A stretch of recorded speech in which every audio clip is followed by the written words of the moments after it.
Welcome to my YouTube channel viewers. मेरे channel को subscribe ज़रूर कीजिएगा और बेल बटन प्रेस लाजमी कीजिएगा। कसम से बहुत सुकून मिलता है जब माँ दुआ के लिए हाथ उठाती है। इंसान की सबसे ख़तरनाक ईजाद आरज़ी तल्लुकात है। किसी को अपनी ज़िंदगी में रोकने के लिए ज़बरदस्ती ना करो। वाकई अगर वो आपको चाहते हैं ना तो वो ठहर जाएंगे आपके लिए। वो रास्ते पहले ही बना देता है, लेकिन अता सिर्फ बेहतरीन वक्त पर करता है। लोग हकीकी अज़ियतें देकर मसनूई माफ़िया मांग लेते हैं। दूसरों को नसीहत के फूल देते वक्त खुद उनकी खुशबू लेना ना भूलें। सब्र करने वालों का मुकदमा अल्लाह खुद लड़ता है।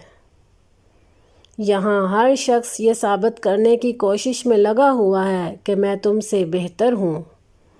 कम तरीन इल्म वो है जो ज़बान पर रहे और बुलंद तरीन इल्म वो है जो किरदार से ज़ाहिर हो।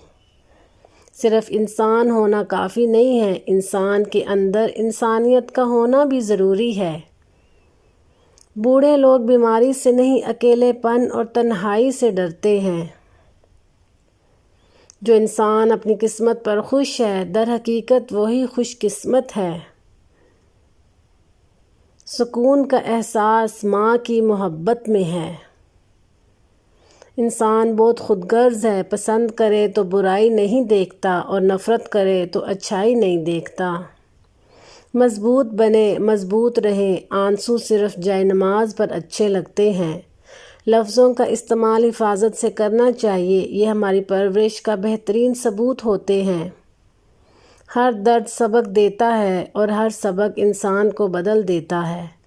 कुछ लोग मसरूफ़ तो नहीं होते, पर मसरूफ़ होने का दिखावा अच्छे से करते हैं। तरबियत की कमी को तालीम कतन पूरा नहीं कर सकती। व्यूअर्स, मेरी वीडियो को लाइक एंड शेयर ज़रूर कीजिएगा और मेरे चैनल को सब्सक्राइब ज़रूर कीजिएगा। जज़ाकल्लाह।